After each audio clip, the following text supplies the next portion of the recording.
तो आज है 8 अगस्त, शुक्रवार का दिन, वैभव माता महालक्ष्मी का दिन, लक्ष्मी नारायण का दिन। लक्ष्मी माता की जय हो। मैं भी अपने घर के मंदिर में पूजन कर ली हूँ, श्रृंगार करके भोग आरती कर ली।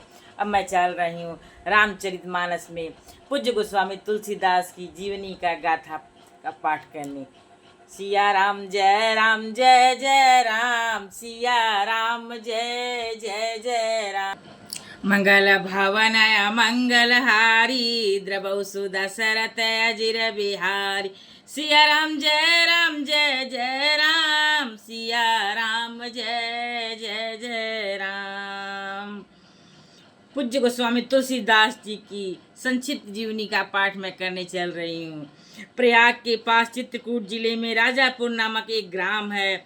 वहाँ आत्माराम दुबे नाम के एक प्रतिष्ठित सरयू पारीण ब्राह्मण रहते थे। उनकी धर्म पत्नी का नाम हुलसी था। संवत 1554 की श्रावण शुक्ल सप्तमी के दिन अभूत मूल नक्षत्र में इन्हीं भाग्यवान दंपति के यहाँ 12 महीने तक गर्भ में रहने के पश्चात गोस्वामी तुलसीदास जी का जन्म हुआ।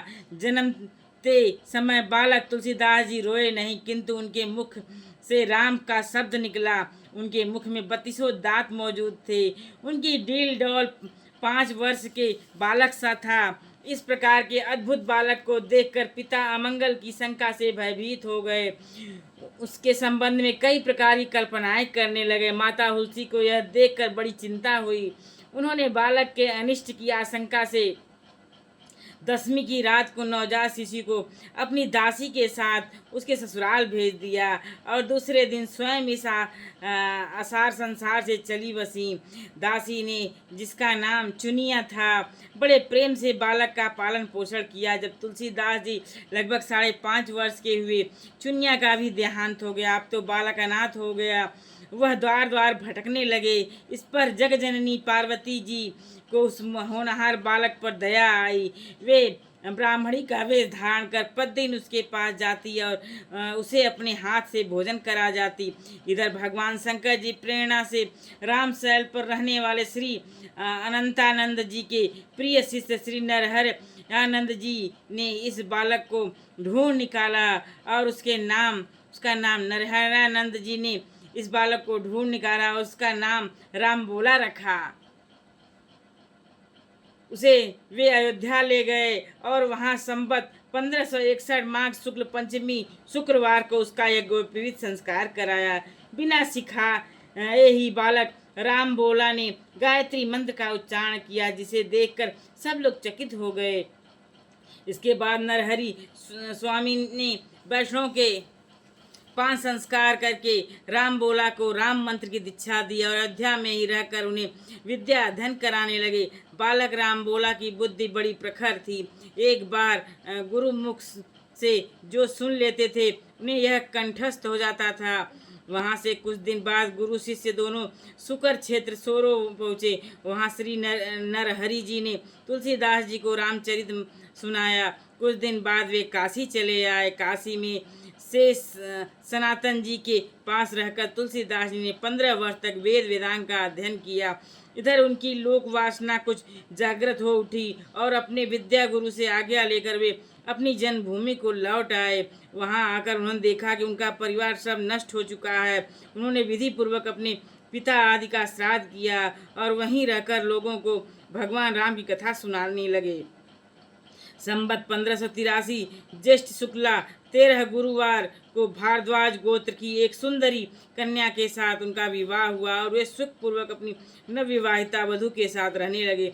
एक बार उनकी स्त्री भाई के साथ अपने मायके चली आई। पीछे पीछे तुलसीदास जी भी वहां जा पहुँचे। उनकी पत्नी ने इस पर उन्हें बहुत धिक्कारा और कहा कि मेरे इस हाड़ मांस के शरीर में जितने तुम्हारी आसक्ति है, उससे आधी भी यदि भगवान में होती तो तुम्हारा बेड़ा पार हो गया होता। तुलसीदास जी को यह शब्द लग गए और वे एक क्षण भी नहीं रुके, तुरंत वहां से चल दिए। वहां से चलकर तुलसीदास जी प्रयाग आए और वहां उन्होंने गृहस्थ वेश का परित्याग कर साधु वेश ग्रहण किया। फिर तीर्थाटन करते हुए काशी पहुँचे। मानसरोवर के पास उन्हें काकभुसुंडी जी के दर्शन हुए। काशी में तुलसीदास जी राम कथा कहने लगे। वहाँ उन्हें एक दिन एक प्रेत मिला जिसने उन्हें हनुमान जी का पता बतलाया। हनुमान जी से मिलकर तुलसीदास जी ने उनसे रघुनाथ जी का दर्शन कराने की प्रार्थना की। हनुमान जी ने कहा, तुम्हें चित्रकूट में रघुनाथ जी के दर्शन होंगे। इस पर तुलसीदास जी चित्रकूट की ओर चल पड़े। चित्रकूट पहुंचकर राम घाट पर उन्होंने अपना आसन जमाया। एक दिन वे प्रतिष्ठा करने निकले थे। मार्ग में उन्हें श्री राम जी के दर्शन हुए। उन्होंने देखा कि दो बड़े ही सुंदर राजकुमार घोड़ों पर सवार होकर धनुष बाण लिए जा रहे हैं। तुलसीदास जी उन्हें देखकर मुग्ध हो गए, परंतु उन्हें पहचान न सके। पीछे से हनुमान जी ने आकर उन्हें सारा भेद बताया तो वे बड़ा पश्चाताप करने लगे। हनुमान जी ने उन्हें सांत्वना दिया और कहा, प्रातःकाल फिर दर्शन होंगे। संवत 1607 की मौनी अमावस्या बुधवार के दिन उनके सामने भगवान श्री राम पुनः प्रकट हुए। उन्होंने बालक के रूप में तुलसीदास जी से कहा, बाबा हमें चंदन दो। हनुमान जी ने सोचा वे इस बार भी धोखा न खा जाएं, इसलिए उन्होंने तोते का रूप धारण करके यह दोहा कहा। चित्रकूट के घाट पर भई संतन की भीड़, तुलसीदास चंदन घिसे तिलक देत रघुवीर। सिया राम जय जय राम, सिया राम जय जय जय राम। तुलसीदास जी उस अद्भुत छवि को निहार कर शरीर की सुधि भूल गए। अब भगवान ने अपने हाथ से चंदन लेकर अपने तथा तुलसीदास जी के मस्तक पर लगाया और अंतर्धान हो गए। संवत 1628 में हनुमान जी की आज्ञा से अयोध्या की ओर चल पड़े। उन दिनों प्रयाग में माघ मेला था। वहाँ कुछ दिन वे ठहर गए। पर्व के 6 दिन बाद एक वट वृक्ष के नीचे उन्हें भारद्वाज और याज्ञवल्क्य मुनि के दर्शन हुए। वहाँ उस समय वही कथा हो रही थी जो उन्होंने शुकर क्षेत्र में अपने गुरु से सुनी थी। वहाँ से एक काशी चले आए और प्रहलाद घाट पर एक ब्राह्मण के घर निवास किया। वहाँ उनके अंदर कवित्व शक्ति का स्फुरण हुआ और वे संस्कृत में पद्य रचना करने लगे, परंतु दिन में वे जितने पद्य रचते रात्रि में वे सब लुप्त हो जाते। यह घटना रोज घटती।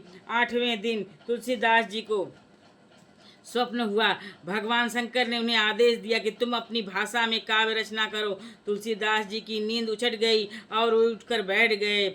उसी समय भगवान शिव और पार्वती उनके सामने प्रकट हुए। तुलसीदास जी ने उन्हें साष्टांग प्रणाम किया। शिव जी ने कहा, तुम अयोध्या में जाकर रहो और हिंदी में काव्य रचना करो। मेरे आशीर्वाद से तुम्हारी कविता सामदेव के समान फलवती होगी। इतना कहकर श्री गौरी शंकर जी अंतर्धान हो गए। तुलसीदास जी उनकी आज्ञा शिरधार्य कर काशी से अयोध्या चले गए। संवत 1631 का प्रारंभ हुआ। उस साल रामनवमी के दिन प्रायः वैसा ही योग था जैसा त्रेता युग में राम जन्म के दिन था। उस दिन प्रातः काल श्री तुलसीदास जी ने श्री रामचरितमानस की रचना प्रारंभ की। 2 वर्ष 7 महीने 26 दिन में ग्रंथ की समाप्ति हुई। संवत 1633 के मार्गशीर्ष शुक्ल पक्ष में राम विवाह के दिन 7 कांड पूर्ण हो गए। इसके बाद भगवान की आज्ञा से तुलसीदास जी काशी चले आए और वहां उन्होंने विश्वनाथ और माता अन्नपूर्णा को श्री रामचरितमानस सुनाया। रात को पुस्तक श्री विश्वनाथ जी के मंदिर में रख दी गई। सवेरे जब पट खोला गया तो उस पर लिखा हुआ पाया गया, सत्यम शिवम सुंदरम, सत्यम शिवम सुंदरम। सत्य ही शिव है, शिव ही सुंदर है। सत्यम शिवम सुंदरम, सत्यम शिवम सुंदरम। और नीचे भगवान शंकर की सही थी। और उस समय उपस्थित लोगों ने सत्यम शिवम सुंदरम की आवाज़ भी कानों से सुनी। इधर पंडितों ने जब यह बात सुनी तो उनके मन में ईर्ष्या उत्पन्न हुई। वे दल बांधकर तुलसीदास जी की निंदा करने लगे और उस पुस्तक को भी नष्ट कर देने का प्रयत्न करने लगे। उन्होंने पुस्तक चुराने के लिए 2 चोर भेजे। चोरों ने जाकर देखा कि तुलसीदास जी की कुटी के आसपास 2 वीर धनुष बाण लिए हुए पहरा दे रहे हैं। वे बड़े ही सुंदर श्याम और गौर वर्ण के थे। उनके दर्शन से चोरों की बुद्धि शुद्ध हो गई और उन्होंने उसी समय से चोरी करना छोड़ दिया, भजन में लग गए। तुलसीदास जी ने अपने लिए भगवान को कष्ट हुआ जान कुटी का सारा सामान लुटा दिया। पुस्तक अपने मित्र टोडरमल के यहाँ रख दी। इसके बाद उन्होंने एक दूसरी प्रति लिखी। उसी के आधार पर दूसरी प्रतिलिपियाँ तैयार की जाने लगी। पुस्तक का प्रचार दिनों दिन बढ़ने लगा। इधर पंडित जी और कोई उपाय न देखा। श्री मधुसूदन सरस्वती जी को उस पुस्तक को देखने की प्रेरणा की। श्री मधुसूदन सरस्वती जी ने उसे देखकर बड़ी प्रसन्नता प्रकट की और उस पर यह सम्मति लिख दी। आनंद कानने हाश्मी अंजगम स्तूल शीतरु कविता मंजरी भाति भ्रमर भूषिता। इस काशी रूपी आनंद वन में तुलसीदास चलता फिरता तुलसी का पौधा है। उसकी कविता रूपी मंजरी बड़ी ही सुंदर है, जिस पर श्री राम रूपी भंवरा सदा मंडराया करता है। पंडितों का इस पर भी संतोष नहीं हुआ। तब पुस्तक की परीक्षा का एक उपाय और सोचा गया। भगवान विश्वनाथ जी के सामने सबसे ऊपर वेद, उनके नीचे शास्त्र और शास्त्रों के नीचे पुराण और सबके नीचे रामचरितमानस रख दिया गया। मंदिर बंद कर दिया गया। प्रातःकाल जब मंदिर खोला गया तो लोगों ने देखा कि श्री रामचरितमानस वेदों के ऊपर रखा हुआ है। अब तो पंडित लोग बड़े लज्जित हुए। उन्होंने तुलसीदास जी से क्षमा मांगी और भक्ति से उनका चरणोदक लिया। तुलसीदास जी अवश्य घाट रहने लगे और रात को एक दिन कलयुग मूर्त रूप धारण कर उनके पास आया और उन्हें त्रास देने लगा। गोस्वामी जी ने हनुमान जी का ध्यान किया। हनुमान जी ने उन्हें विनय के पद रचने को कहा। इस पर गोस्वामी जी ने विनय पत्रिका लिखी और भगवान के चरणों में उसे समर्पित कर दी। श्री राम जी ने उस पर अपने हस्ताक्षर कर दिए और तुलसीदास जी को निर्भय कर दिया। संवत 1680 में श्रावण कृष्ण तृतीया शनिवार को अस्सी घाट पर गोस्वामी जी ने राम राम कहते हुए अपना शरीर पर त्याग कर दिया। प्रभु सिया रामचंद्र की जय। सिया राम जी की जय हो। सिया राम जय जय राम। सिया राम जय जय जय राम। मंगल भवन मंगल हारी द्रवौ सुदशरथ अजिर बिहारी। सिया राम जय जय राम। सिया राम जय जय जय राम। श्री सीता राम जी की आरती उतारू है सखी। श्री सीता राम जी की आरती उतारू है सखी। राजा राम जी की आरती उतारू है सखी। श्री सीता राम जी की आरती। श्री सीता राम जी की आरती उतारू है सखी। राजा राम जी की आरती उतारू है सखी। रघुनंदन राघव राजा राम जी की आरती उतारू है सखी। श्री सीता राम जी की आरती उतारू है सखी। श्री सीता राम जी की आरती उतारू है सखी। श्री सीता राम जी की आरती। श्री सिया राम जी की आरती उतारू है सखी। श्री सीता राम जी की आरती।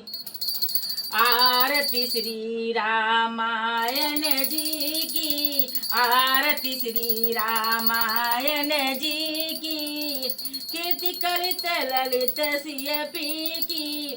गावत ब्रह्मादिक मुनि नारद वाल्मीकि विज्ञान विशारद।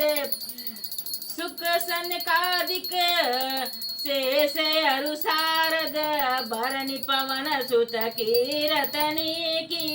गावत वेद पुराण अष्टदश छो शास्त्र सब ग्रंथन को रस। मुनि जन धन संतन को सरबस सार अंश संबत सबही की। गावत संतत शंभु भवानी अरु घट संभव मुनि विज्ञानी। व्यास आदि कवि बर्ज बखानी। काग भुसुंडी गरुड़ के ही की। कलिमल हरनि बिसरस फीकी। सुभग सिंगार मुक्ति जुबती की। दलन रोग भव मूरियमि की। तात मात सब विधि तुलसी की। आरती श्री रामायण जी की। आरती श्री रामायण जी की। आरती श्री रामायण जी की। आरती श्री रामायण जी की। आरती आरती श्री रामायण जी की, सिया रामचंद्र की जय। आरती की जय हनुमान लला की, दुष्ट दलन रघुनाथ कला की। आरती की जय श्री हनुमान लला की, सिया रामचंद्र की जय, सिया रामचंद्र की जय। सिया राम जय जय राम, सिया राम जय जय जय राम। मंगल भवनय मंगल हारी, द्रवहु सुदशरथ अजिर बिहारी। सिया राम जय जय राम, सिया राम जय जय जय राम। सिया राम जय जय राम, सिया राम जय जय जय राम। सिया रामचंद्र की जय।